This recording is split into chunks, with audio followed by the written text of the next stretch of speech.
Hello everyone and welcome back to Chasing Adventures.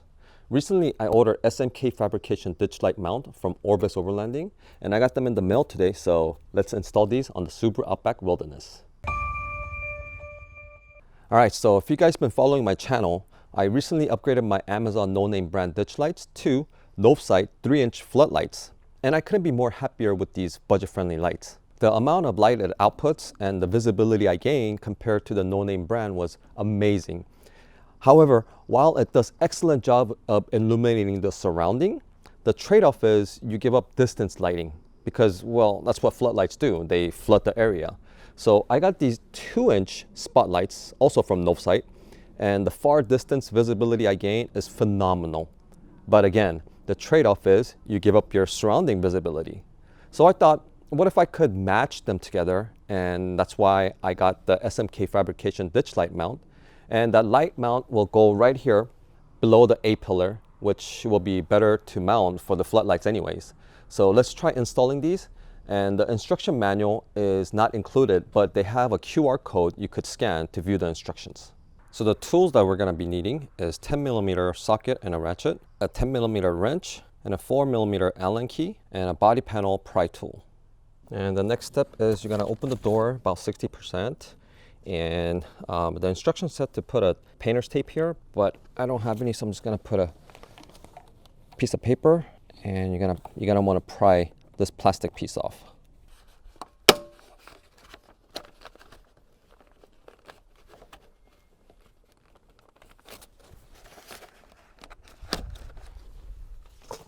So you have 3 fasteners here, plastic fasteners. You got 1, 2, and then 3.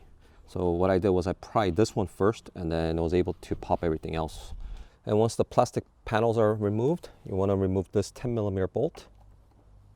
Okay, now what you want to do is you want to grab your bracket and put the bolts in, 2 bolts, and then there's thinner washer that goes in the front of the bracket, and then the bigger, thicker washer goes on the back side. So basically it'll go in here like this, and you want to put the nut in the back of this and then tighten it down, and then this bolt will screw right onto the factory bolt like so. But before I tighten these bolts down, I want to be able to feed my DT wire connectors through here, and as you can see it's very tight, and I don't know if I can make this. So what I'm going to do is I'm going to loosen this bolt so that this front fender could have a leeway, and I could push it a little bit out of the way in order for me to feed this wire through. Okay, so I got the bolt out, but if you don't have a DT connector, yeah, you don't need to do this part. You could just feed the wire through here and it'll come out from the fender.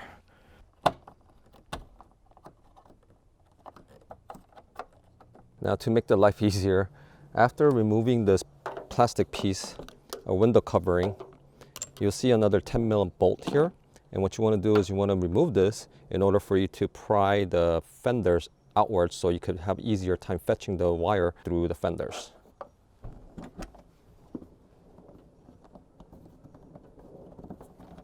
All right, got it. Now after the wire is out, now you can screw back on the 2 bolts that we just took out.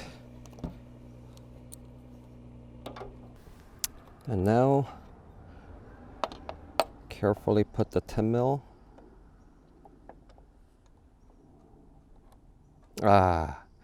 Maybe we should have left the bolts loose so we have space in here. Maybe I could do it this way. Or that works too.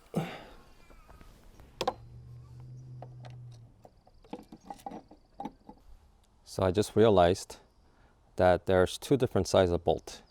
So the shorter bolt will go in the front side of the bracket with the smaller washer, and then the long bolt will go in the back with the bigger washer. All right, the brackets are on. Let's put the ditch light. And there's a slight opening here, but I don't know if this wire is thick enough or thin enough to go in, but I'll try. If not, then I guess I'll just have to leave it as is. All right, after messing around a little bit, I was able to fit it into that groove, and it has to go through that groove because otherwise the wire will stick down here, and the door, when you close the door, it will get in the way, but I was able to fit it through. All right, that wasn't so hard. And it made my wiring so much easier because I had the 6-gang light switch. So if you're gonna be running multiple lights like I am, I highly recommend getting one of these because can you imagine running multiple light switches through the firewall? I mean, once was hard enough with this car. And I'll leave the links to all the items in the video description, along with 25% off discount code you guys could use at Novsight. Now, let's wait till it gets dark and I'll show you guys a demonstration of these lights in the dark. All right, guys, so now it's nightfall and I have the camera set to manual settings, so whatever I do to the lights, it's not gonna reflect the camera. And this is pretty close representation of what I see right now.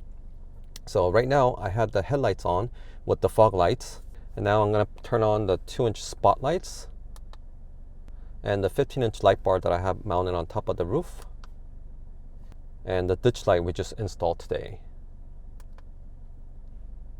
and the high beams.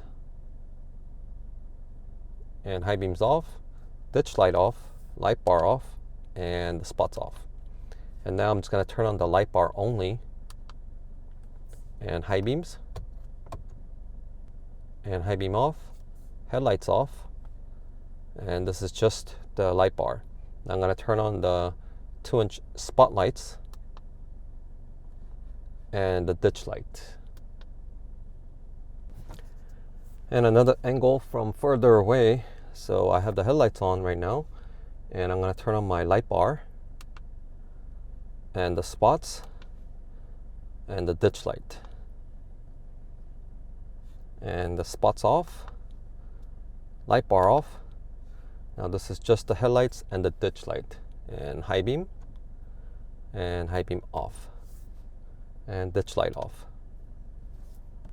And now we're at a slight different angle, and this time I'm going to turn on my light bar, spots, ditch light, and the rock lights, and the side light and the rear lights, and everything off and everything back on. And finally, this is the front angle of the car. So right now, again, I have the regular headlights on, and now I'm going to turn on my light bar and the spots and the ditch light and the rock lights and the side and the rear lights. Everything off and everything back on.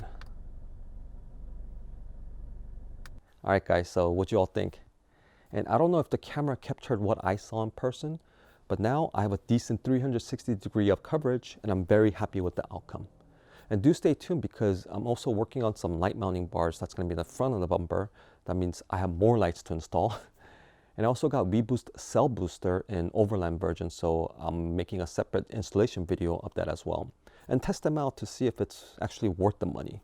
And I've been asked a lot about these amber grill lights, so I'm making a separate video of them as well. So I have a lot more videos coming, so make sure to like and subscribe to our channel so you won't miss when my next video is uploaded.